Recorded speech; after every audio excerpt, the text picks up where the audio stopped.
1 Samuel pasal 29. Daud dikirim pulang oleh orang-orang Filistin. Orang Filistin mengumpulkan segala tentara mereka ke Afek, sedang orang Israel berkemah dekat mata air yang di Yisrael. Maka ketika raja-raja kota orang Filistin berjalan lewat dalam pasukan-pasukan 100 dan 1000, dan ketika juga Daud beserta orang-orangnya berjalan lewat di belakangnya bersama-sama dengan Akis, berkatalah para panglima orang Filistin itu, "Apa gunanya orang-orang Ibrani ini?"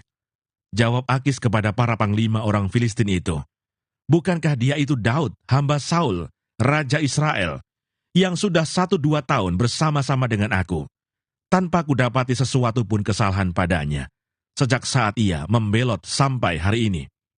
Tetapi para panglima orang Filistin itu menjadi marah kepadanya, serta berkata kepadanya, "Suruhlah orang itu pulang, supaya ia kembali ke tempat yang kau tunjukkan kepadanya. Dan janganlah ia pergi berperang bersama-sama dengan kita, supaya jangan ia menjadi lawan kita dalam peperangan. Sebab dengan apakah orang ini dapat menyukakan hati tuannya, kecuali dengan memberi kepala-kepala orang-orang ini? Bukankah dia ini Daud, yang dinyanyikan orang secara berbalas-balasan, sambil menari-nari demikian? Saul mengalahkan beribu-ribu musuh, tetapi Daud berlaksa-laksa." Lalu Akis memanggil Daud dan berkata kepadanya, "Demi Tuhan yang hidup, engkau ini orang jujur dan aku memandang baik, jika engkau keluar masuk bersama-sama dengan aku dalam tentara. Sebab aku tidak mendapati sesuatu kejahatan padamu, sejak saat engkau datang kepadaku sampai hari ini. Tetapi engkau ini tidak disukai oleh raja-raja kota. Sebab itu pulanglah, pergilah dengan selamat, dan jangan lakukan apa yang jahat di mata raja-raja kota orang Filistin itu." Tetapi Daud berkata kepada Akis, "Apa yang telah kuperbuat? Dan kesalahan apa yang kau dapati pada hambamu ini? Sejak saat aku menjadi hamba kepadamu, sampai hari ini, sehingga aku tidak boleh ikut pergi berperang melawan musuh tuanku raja." Lalu Akis menjawab Daud, "Aku tahu, engkau ini memang kusukai seperti utusan Allah. Hanya para panglima orang Filistin telah berkata, ia tidak boleh pergi berperang bersama-sama dengan kita. Jadi bangunlah pagi-pagi beserta orang-orang tuanmu ini yang datang bersama-sama dengan engkau. Bangunlah kamu pagi-pagi, segera sesudah hari cukup terang bagimu, dan pergilah." Lalu bangunlah Daud dan orang-orangnya pagi-pagi untuk berjalan pulang ke negeri orang Filistin, sedang orang Filistin itu bergerak maju ke Yisrael. 1 Samuel pasal 30. Siklak terbakar, pembalasan Daud kepada orang Amalek. Ketika Daud serta orang-orangnya sampai ke Siklak pada hari yang ketiga, orang Amalek telah menyerbu tanah Negeb dan Siklak. Siklak telah dikalahkan oleh mereka dan dibakar habis. Perempuan-perempuan dan semua orang yang ada di sana, tua dan muda, telah ditawan mereka dengan tidak membunuh seorang pun. Mereka menggiring sekaliannya, kemudian meneruskan perjalanannya. Ketika Daud dan orang-orangnya sampai ke kota itu, tampaklah kota itu terbakar habis, dan istri mereka serta anak mereka yang laki-laki dan perempuan telah ditawan. Lalu menangislah Daud dan rakyat yang bersama-sama dengan dia itu dengan nyaring, sampai mereka tidak kuat lagi menangis. Juga kedua istri Daud ditawan, yakni Ahinoam, perempuan Yisrael, dan Abigail, bekas istri Nabal, orang Karmel itu. Dan Daud sangat terjepit, karena rakyat mengatakan hendak melempari dia dengan batu. Seluruh rakyat itu telah pedih hati, masing-masing karena anaknya laki-laki dan perempuan. Tetapi Daud menguatkan kepercayaannya kepada Tuhan Allahnya. Lalu Daud memberi perintah kepada Imam Abiatar bin Ahimelech, "Bawalah efod itu kepadaku." Maka Abiatar membawa efod itu kepada Daud. Kemudian bertanyalah Daud kepada Tuhan, katanya, "Haruskah aku mengejar gerombolan itu? Akan dapatkah mereka kususul?" Dan ia berfirman kepadanya, "Kejarlah, sebab sesungguhnya engkau akan dapat menyusul mereka dan melepaskan para tawanan." Lalu pergilah Daud beserta ke-600 orang yang bersama-sama dengan dia, dan sampailah mereka ke sungai Besor. Sementara orang-orang yang mau tinggal di belakang berhenti di sana. Maka Daud melanjutkan pengejaran itu beserta 400 orang. 200 orang yang terlalu lelah untuk menyeberangi sungai Besor itu berhenti di sana. Kemudian mereka menemui seorang Mesir di padang, lalu membawanya kepada Daud. Mereka memberi dia roti, lalu makanlah ia. Kemudian mereka memberi dia minum air, dan memberikan kepadanya sepotong kue ara dan 2 buah kue kismis. Dan setelah dimakannya, ia segar kembali, sebab ia tidak makan dan minum selama 3 hari 3 malam. Kemudian bertanyalah Daud kepadanya, "Budak siapakah engkau dan dari manakah engkau?" Jawabnya, "Aku ini seorang pemuda Mesir, budak kepunyaan seorang Amalek.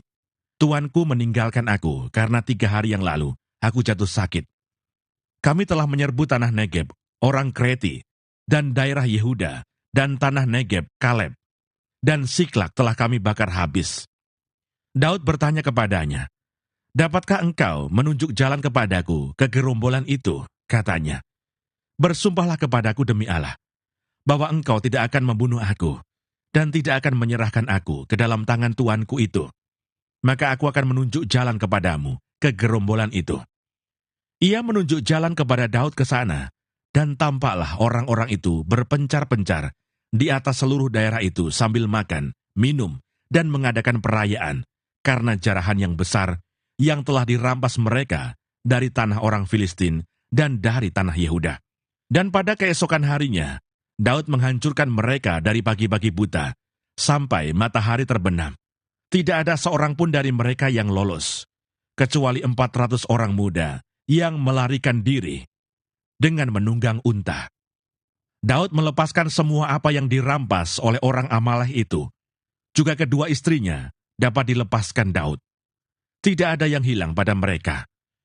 Dari hal yang kecil sampai hal yang besar, sampai anak laki-laki dan anak perempuan, dan dari jarahan sampai segala sesuatu yang telah dirampas mereka.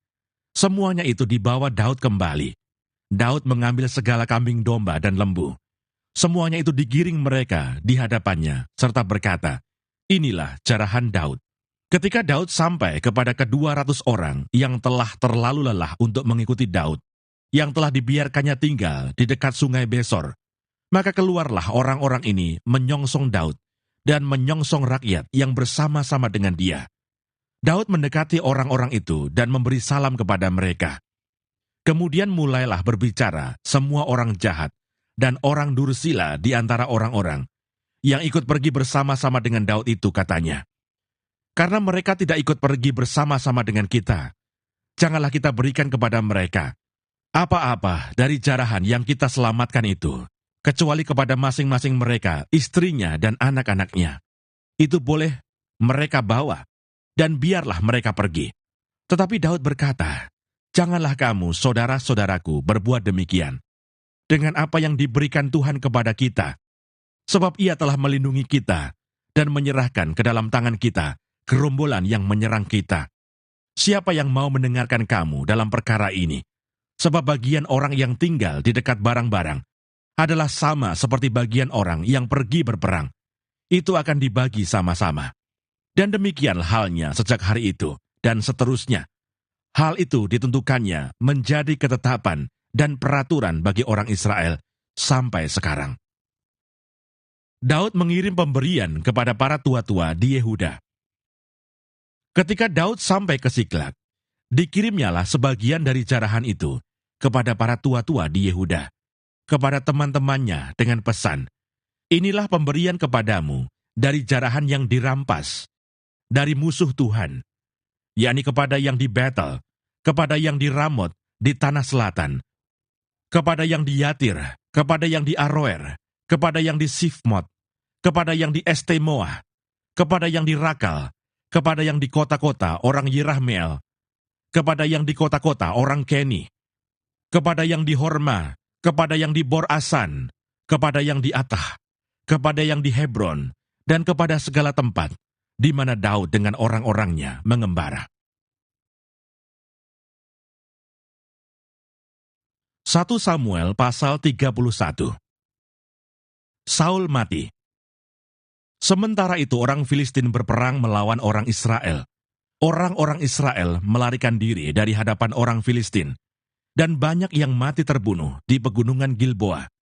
Orang Filistin terus mengejar Saul dan anak-anaknya, dan menewaskan Yonatan, Abinadab, dan Malkisua, anak-anak Saul. Kemudian makin beratlah pertempuran itu bagi Saul. Para pemanah menjumpainya dan melukainya dengan parah. Lalu berkatalah Saul kepada pembawa senjatanya, "Hunuslah pedangmu dan tikamlah aku, supaya jangan datang orang-orang yang tidak bersunat ini menikam aku dan memperlakukan aku sebagai permainan." Tetapi pembawa senjatanya tidak mau, karena ia sangat segan. Kemudian Saul mengambil pedang itu dan menjatuhkan dirinya ke atasnya. Ketika pembawa senjatanya melihat bahwa Saul telah mati, ia pun menjatuhkan dirinya ke atas pedangnya, lalu mati bersama-sama dengan Saul. Jadi Saul, ketiga anaknya, dan pembawa senjatanya, dan seluruh tentaranya sama-sama mati pada hari itu. Ketika dilihat orang-orang Israel yang di seberang lembah dan yang di seberang sungai Yordan, bahwa tentara Israel telah melarikan diri, dan bahwa Saul serta anak-anaknya sudah mati, maka mereka meninggalkan kota-kota mereka, lalu melarikan diri juga. Kemudian datanglah orang Filistin dan menetap di sana. Ketika keesokan harinya, orang Filistin datang merampasi orang-orang yang mati terbunuh itu. Didapati mereka Saul dan ketiga anaknya tergelimpang di pegunungan Gilboa. Mereka memancung kepala Saul, merampas senjata-senjatanya, dan menyuruh orang berkeliling di negeri orang Filistin untuk menyampaikan kabar itu di kuil berhalanya dan kepada rakyat. Kemudian mereka menaruh senjata-senjata Saul di kuil Asitoret, dan mayatnya dipakukan mereka di tembok kota Bet-Sean. Ketika penduduk Yabes Gilead mendengar tentang apa yang telah dilakukan orang Filistin kepada Saul, maka bersiaplah segenap orang gagah perkasa. Mereka berjalan terus semalam-malaman, lalu mengambil mayat Saul dan mayat anak-anaknya dari tembok kota Bet-Sean. Kemudian pulanglah mereka ke Yabes dan membakar mayat-mayat itu di sana. Mereka mengambil tulang-tulangnya, lalu menguburkannya di bawah pohon tamariska di Yabes. Sesudah itu, berpuasalah mereka 7 hari lamanya.